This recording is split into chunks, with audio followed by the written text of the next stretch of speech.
Bismillah ar-Rahman ar-Rahim. I am reminded of two traditions. One is a revelation to the Prophet Messiah Islam. Baad mein aayenge aur aage nikal jayenge.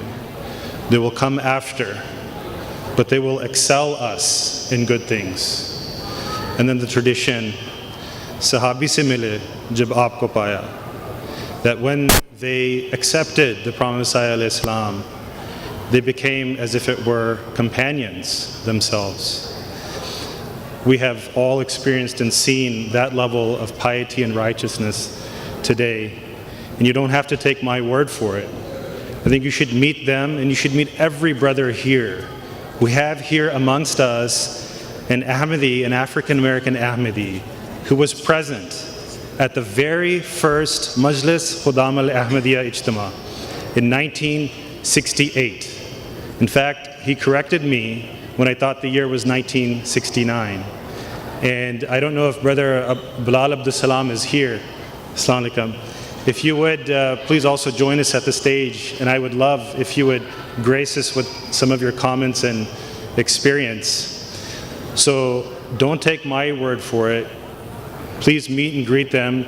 And we also have a spectacular exhibition just to the left of these black drapes here that have captured our history in words and in pictures. And it is just beautiful.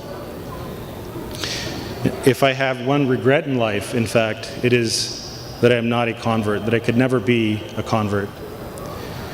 And before Bilal Abdus Salam Sahab takes the stage, growing up, I had the lucky fortune of seeing some of our earlier members, some of whom have passed.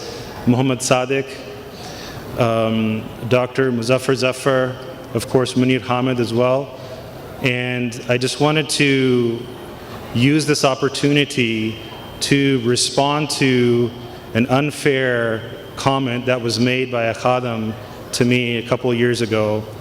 And he said that, we have many, he was talking to me and saying that, you praise our earlier African-American converts, but he made the very hurtful comment that we don't see some of their children. This brother was an immigrant. His comment was made out of ignorance, and I think having been here now for a few decades, immigrants understand what it means to raise children in this country, and many of us have begun to see the results that we are criticizing others in our own children. So that's one comment. The second comment I wanted to make was that none of their children have left the Jamaat. That I am a child of those early African-American converts. And that it's not just me, it's all of you. We number in the hundreds, we number in the thousands, and inshallah we'll be in the millions. Inshallah. If Brother Bilal Abdus Salam could please share some comments and wisdom. I'll add that Brother and former Muballigh Bilal Abdus Salam Sahib is already a recipient of the Mufti Muhammad Sadiq Award. أشهد أن لا إله إلا الله وحده لا شريك له وأشهد أن محمدا عبده ورسوله أما بعد فأعوذ بالله من الشيطان الرجيم بسم الله الرحمن الرحيم السلام عليكم. I thank my Almighty Allah for me being able to stand before you today to talk about some of the history that I went through when I became into Ahmadiyya Islam. I accepted Ahmadiyya in 1960.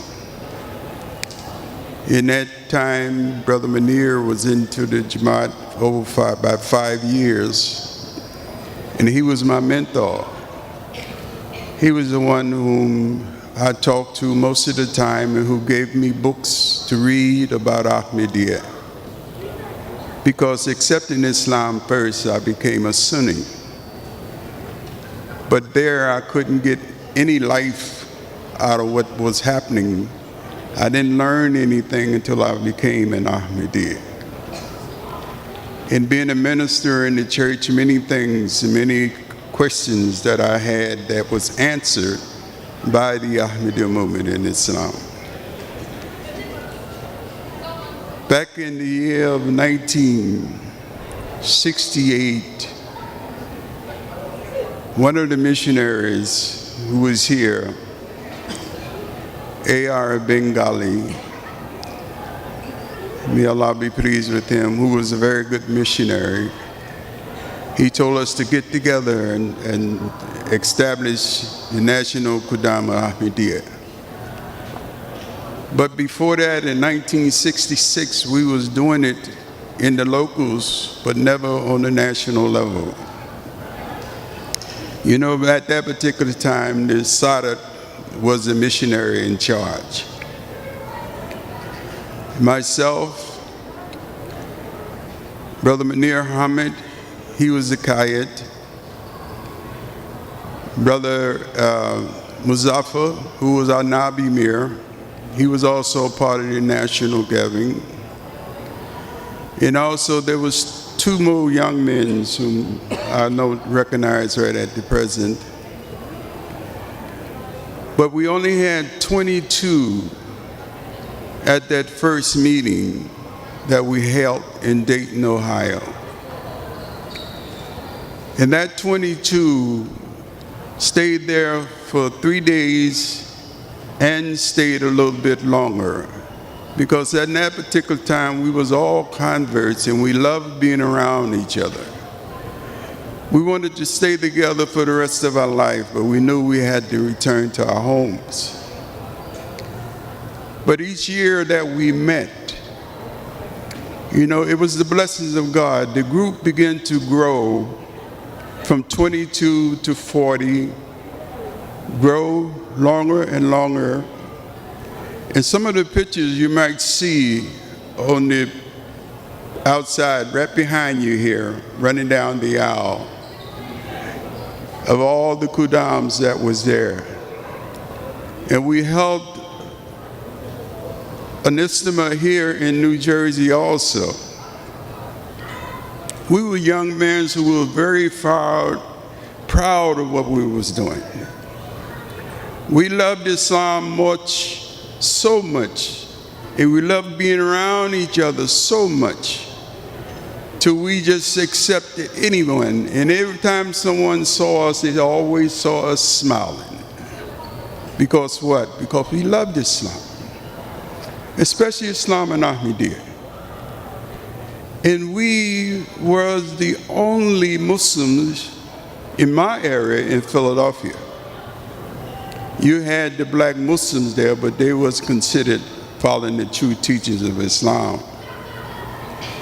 People used to look at us, laugh at us.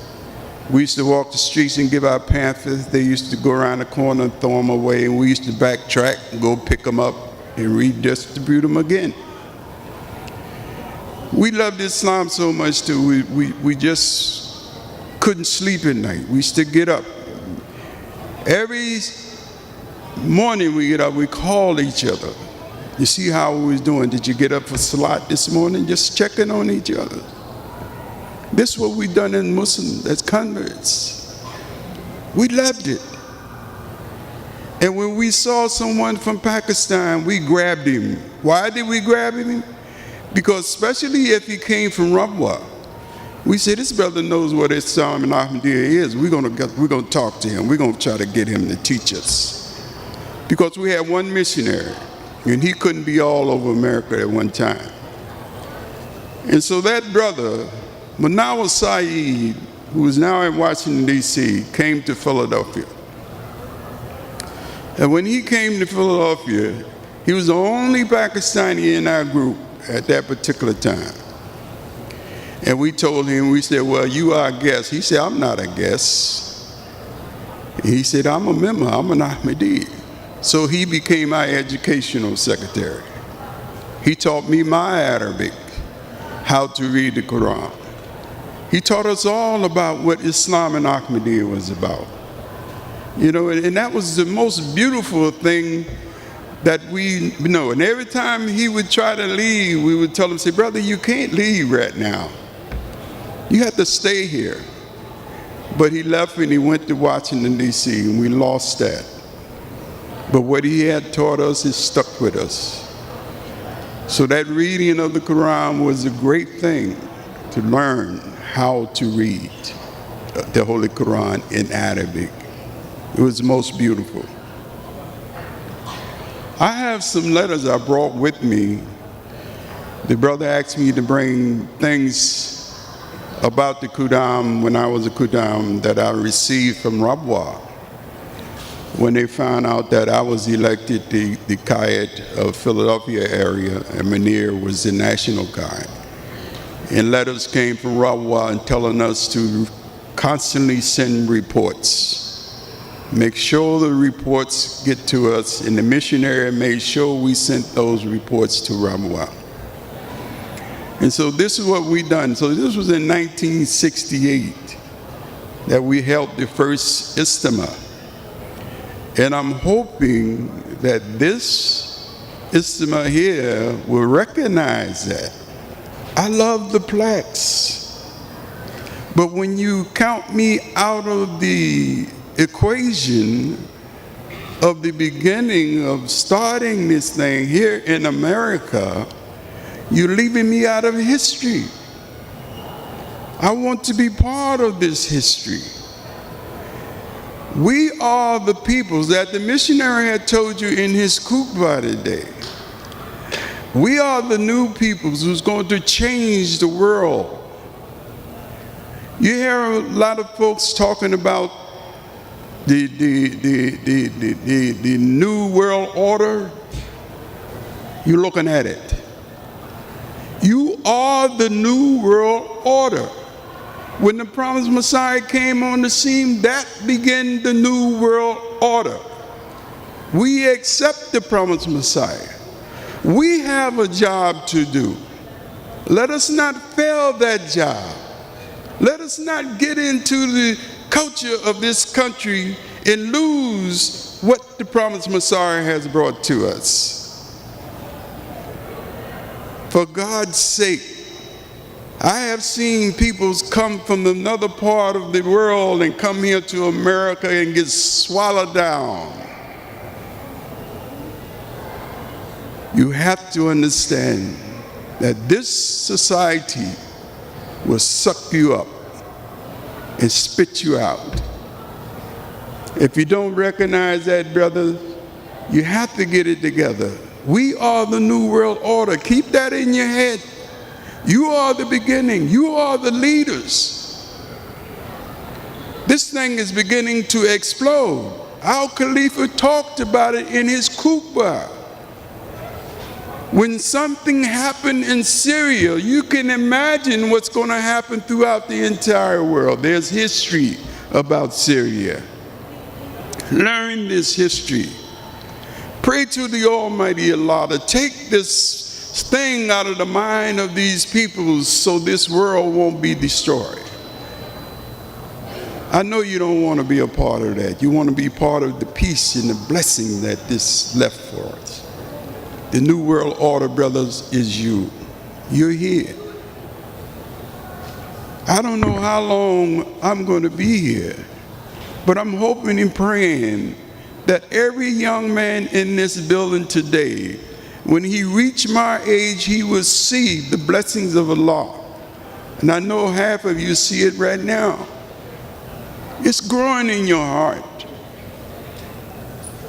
Let us take this beloved message that we have to this society, to the world, and let people know that this is the way to the Almighty Allah Ta'ala. You cannot go anywhere without recognizing the promised Messiah and the Imam of the time. This Khalifa that you have is not only for us, he is for the whole entire world. He is for the Christians, the Buddhists, the Zoroastrians, all of them. And let us give this message. But at the end of this I could speak all night on the love that I have for Islam and Ahmadiyya, but time is short. Because my love for it is in my heart, and I'm quite sure it's in yours. And I'm praying that the Almighty Allah will bless everyone here. A few things I'd like to say to you before I step down is that what I see happening to some of our young men, don't forget your Islam. When you're praying, don't forget to cover your heads. I see too many young men sitting around here with their kufis off while they are praying. Try to do things properly according to Islam, because if you're going to be a leader, you have to be the first one to make and show people how they are supposed to carry themselves and how their life is supposed to be lived. You are the ones. So be a leader in your group or in the crowd or wherever you go to school. You be the leader, because you're standing in the hand of the Almighty Allah Ta'ala. The things that we have here and the things that we can see and we can recognize before any man recognizes it is that we know the promised Messiah. We know that this man was sent by the Almighty Allah. Allah is our guide. He's the one who keeps us together. Why? Because we love our Khalifa. We follow our Khalifa. That's the man in this society today that's going to help us and keep us strong. Anything he asks of us to do or tell us to do, let us not hesitate. Let us not question it. Even if we don't understand it, do it. Because God is the one that appointed him to be your Khalifa. And once you believe that and you follow his instructions, you can't go wrong. You won't lose out. I've seen it happen. I've seen these things happen when he says do certain things that it happened. I've seen him pray for certain things and it happened. That's what made me strong, because I recognize that. I recognize that prayer and that spiritually atmosphere. And being part of his security, the fourth Caliph, when he came here to America, and the third Caliph, I was a part of his also security. And being around him, boy, was a blessing that I could never say. I could never relate to you how I felt. Following him everywhere he went, I never felt tired. I never felt like I wanted to quit.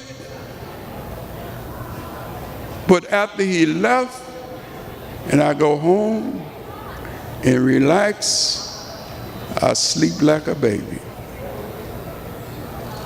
But I love it. I loved it, brothers. For God's sake, stay hold of that rope of Islam. You be the leader in your crowd, in your group. Don't let no one change you and take you into another direction. Because this country will swallow you up. I know. I've been in it. I've been there. I've done that. If you know my background, you will see how in the world that this brother became a Muslim. You talk about somebody who was out there. I was out there. But by the grace of God, I'm here. Because in my heart, I had that love for God. And I was directed here. Once I got my head straight and started going back to what I was taught as a child, the love for that beloved God. And when I came into Christianity, I became a minister. And being that minister, I started reading the Bible. And then I started questioning the Bible. And who helped me out was Islam and Ahmadiyya. As soon as I heard the message, I had no arguments. I didn't argue with the brother who was teaching me about the Islam and Ahmadiyya. We talked for 2 hours, and when we finished, he looked at me, he said, I told him, I said, I want to accept this. He said, no, wait. I said, wait for what? What you told me, that's what I've been waiting for. And so he gave me my shahada. And I never looked back. So may Allah bless you all. And I hope I didn't take up too much of your time. But I just hope you got hold of this message that I'm trying to give you. And I hope that this Ijtema will be the 45th Ijtema in America instead of 34. When you say 45, that means I'm in the equation. And I love it because I'm a part of history. And you are a part of history. So may Allah bless you all. And also remember me in your prayers. May I stay strong in that love that I have for my Khalifa and this Islam and Ahmadiyya, that it will grow stronger and stronger each day. And let me say this before do anyone in here knows how old I am? What you see is what Allah has strengthened me with my age. My next birthday, I will be 80 years old. Allah gave me this, and I thank Him for it. So continue to pray for me that I would stay strong, and we have 7 more years before Islam and Ahmadiyya will be 100 years in this country. Pray that I be here when that happens. May Allah bless you all, and may we continue to be the leaders of this society. Amen.